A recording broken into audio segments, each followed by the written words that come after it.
मतलब मन के अंदर जो मन के अंदर जो क्रिस्टो मनोविज्ञान काम करता है। विभाजित मानसिक अवस्था जो है, समता के विरोध में जो मानसिक अवस्था है, उस मानसिक अवस्था जो परंपरा से सालों सालों से चली आ रही ऐसी मानसिक अवस्था। कई सारे भारत में जातियां है। ऐसा कहते कि 4365 जातियां जो रिकॉर्ड में बताती है। तो यह जो जातिया की जो हिंदू धर्म की देन है। तो भगवान बुद्ध ने इनके विरोध में क्रांति की। तो हम भी ऐसी क्लिष्टो मनोविज्ञान पर आधारित जो विभाजित करने वाला मन होता है, उस पर आधारित मानसिक अवस्था का गुलाम न हो। तो इसलिए हमारा जो दृष्टिकोण है वो उसे व्यापक बनाने की शिक्षा भगवान बुद्ध देते हैं।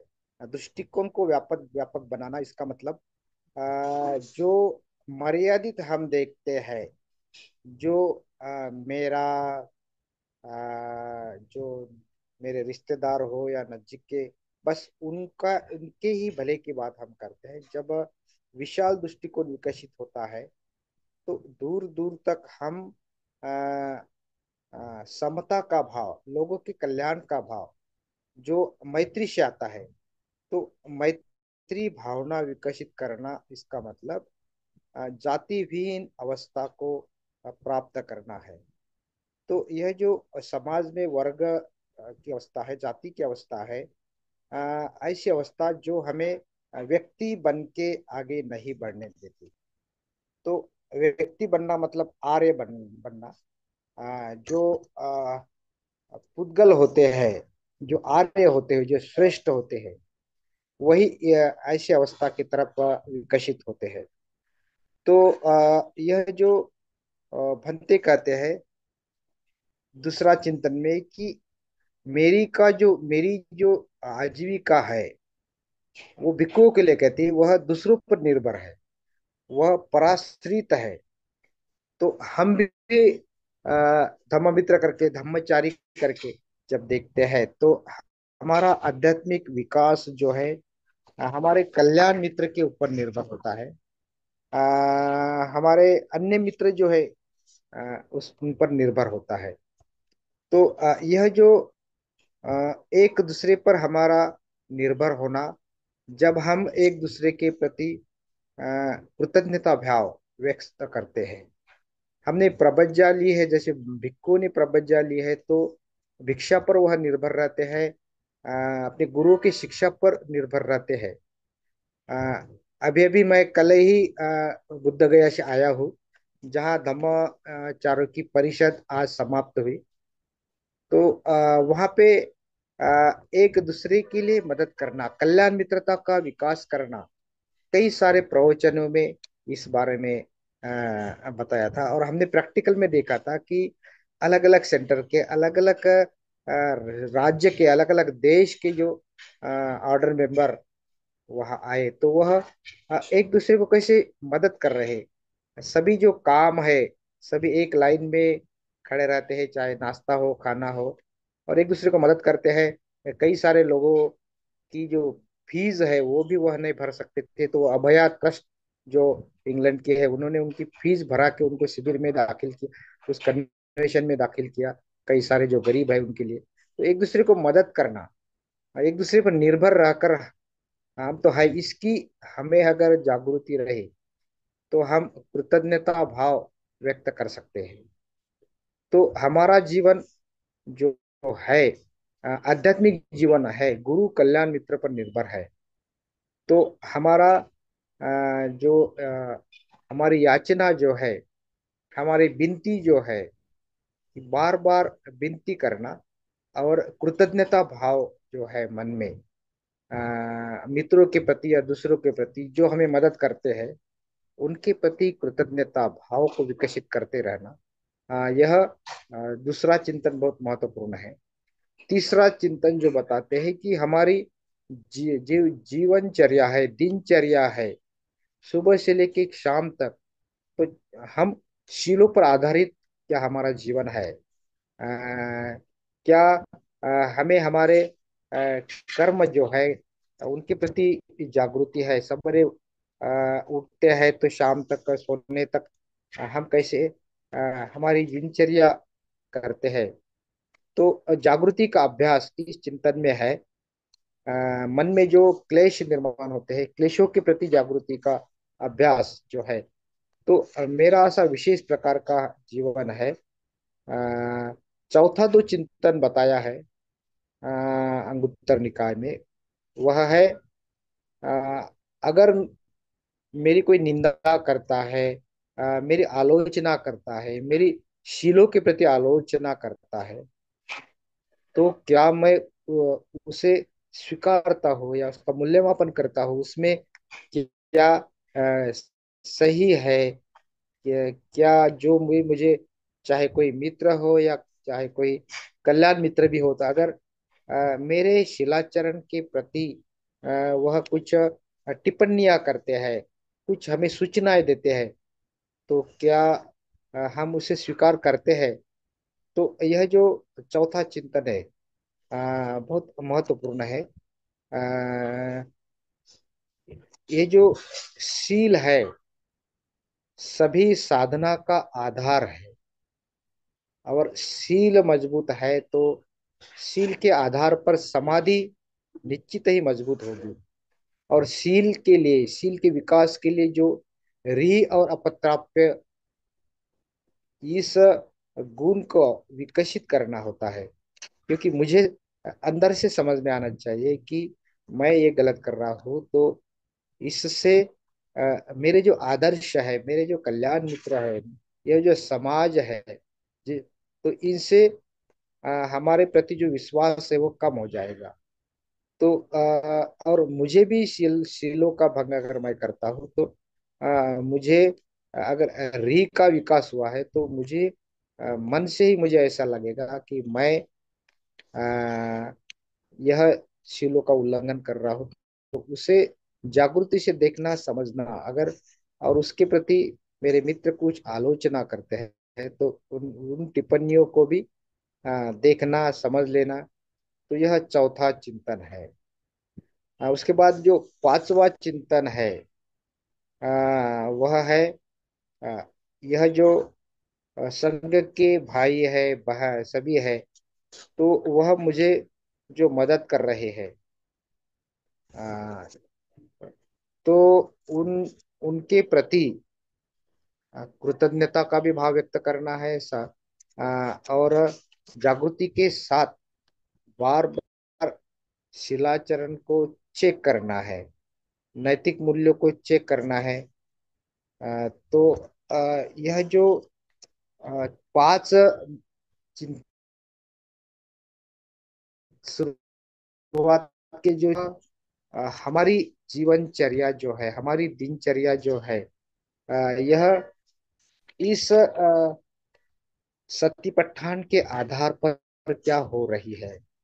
जागृति पूर्वक हम क्या जीवन जीते हैं? जीवन जीने का हमारा उद्देश्य क्या है? जीवन जीने के जो प्रति हमारा जो दृष्टिकोण है, क्या वह धम्म के आधार पर है? तो बार बार चिंतन करने से यह 10 चिंतन, यह जो अभी बुद्ध गया में धम्मचारियों का जो कन्वेंशन चल रहा है, तो उसमें भी एक सेशन में सुबुति ने ये 10 चिंतन का ध्यान लिया था। और उनमें समय तो वहां पे भी, तो यही जो अलग अलग मुद्दे हैं, उन मुद्दों को प्रति हमें बार बार चिंतन करने की जरूरत है, ऐसा उन्होंने बताया। बार बार उसे उसे उजागर करने की जरूरत है। तो यह 10 चिंतन जो है जीएफआर के मित्रों के अभ्यास में भी है, धम्मचारियों के लिए भी है, और जो मित्र धम्म मार्ग पर आगे चलना चाहते हैं उनके लिए भी है। तो यह जो 10 प्रकार के जो चिंतन है, जिसे 10 चिंतन कहते हैं, तो यह हमें व्यक्ति बनने के लिए मदद करता है। तो व्यक्ति जो होता है, उनके जो गुण है वह स्वतंत्र होता है। वो स्वतंत्र विचार रखता है और इस स्वतंत्र विचार रखकर अपना जीवन जीता है। तो जो मनुष्य स्वतंत्र विचार रखता है वह विमुक्ति का भी स्वाद पा सकता है, क्योंकि मन की विमुक्ति जो है वह सर्वश्रेष्ठ है। और मन की मुक्तता, मन की विमुक्तता मनुष्य के जिंदापन का लक्षण है। जैसे बाबा साहब कहते हैं कि जो मनुष्य स्वतंत्र नहीं है, जो गुलाम है, जो अपने विचारों के आधार पर नहीं चलता, जो दूसरों के विचारों पर चलता, तो वह मनुष्य स्वतंत्र नहीं है।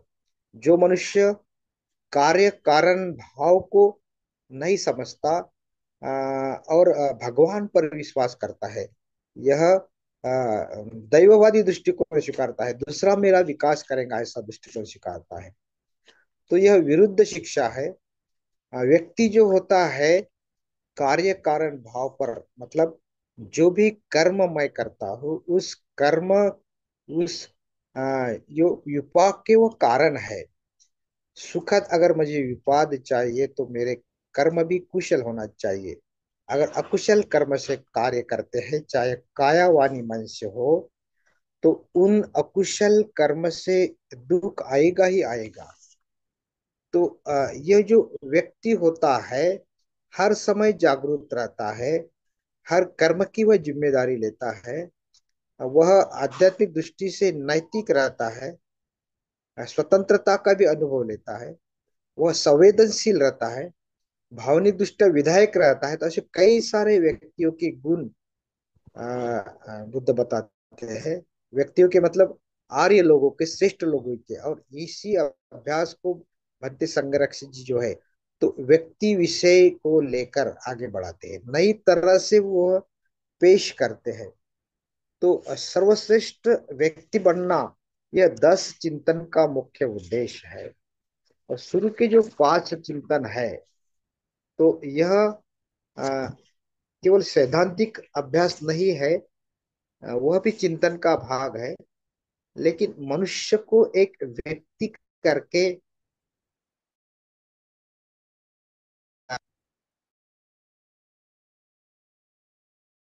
समाज में खड़ा करना। अगर एक व्यक्ति है, वह पुद्गल व्यक्ति आर्य व्यक्ति बनता है, तो एक एक व्यक्ति से संघ की निर्मिति होती है, संघ निर्माण होता है। मतलब जैसा समाज निर्माण होता है कई सारे लोगों से जो इकट्ठा आते हैं, तो उनसे समाज निर्माण होता है। और जो आर्य बनता है, सर्वश्रेष्ठ व्यक्ति बनता है, उनसे आध्यात्मिक समाज निर्माण होता है, उससे संघ निर्माण होता है। जो चीवरधारी भिक्षु दीक्षा लेकर संघ की निर्मिति करते हैं, भिक्षु संघ निर्माण होता है। वैसे ही चाहे संसार में, परिवार में क्यों न हो, वह व्यक्ति जब धम्म का आचरण करता है, स्वतंत्रता का अनुभव लेता है, शिलाचरण का आचरण करता है, भावनिक दृष्टिया विधायक है, स्वतंत्र है, जागृति पूर्ण है, तो ऐसे व्यक्ति जब इकट्ठा आते हैं, धम्म मार्ग पर आगे प्रयास करते हैं, तो उस मार्ग पर आध्यात्मिक समाज निर्माण होता है, जहाँ एक दूसरे के विचारों को महत्व दिया जाता है।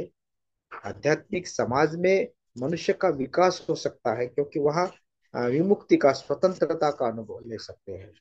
तो ये बहुत जो महत्वपूर्ण 5 जो चिंतन है वह धम्म मार्ग, हमें धम्म हमारे जीवन में विकसित होने के लिए महत्वपूर्ण है। 10 चिंतन।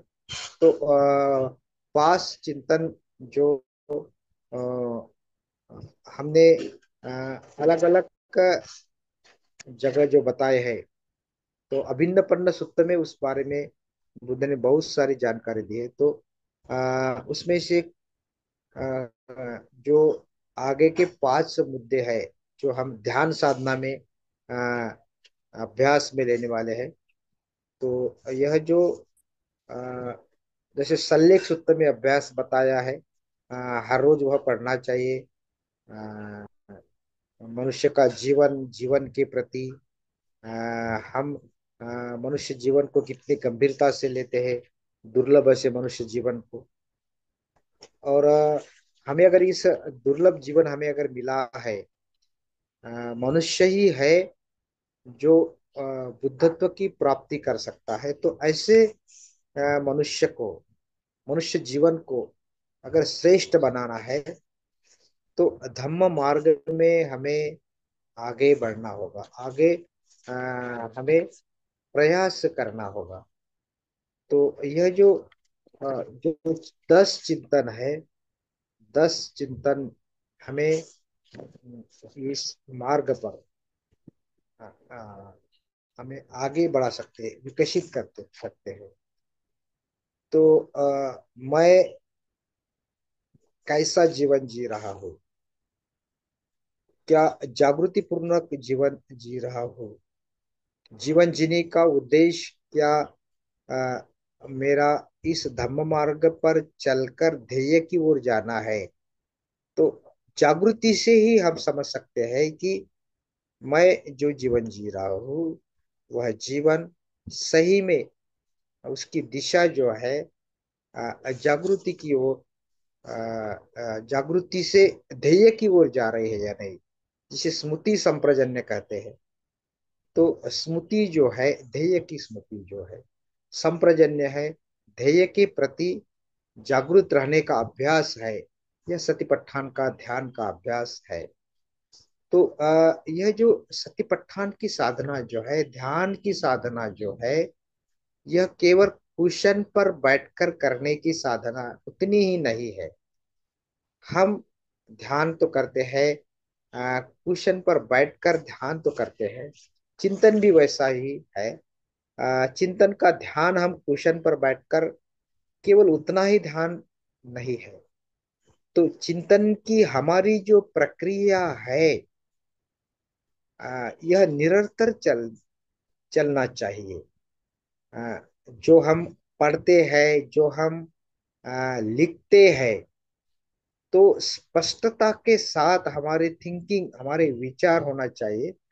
उससे ही जब हम क्या लिख रहे हैं, क्या सुन रहे हैं, कैसा चल रहे हैं, कैसा खाना खा रहे हैं, कैसा स्वाद ले रहे हैं, हर हमारी कृति के प्रति जागृति का अभ्यास जो है, तो उसी से ही हम अ, चिंतन जो है सही तरह से कर सकते हैं।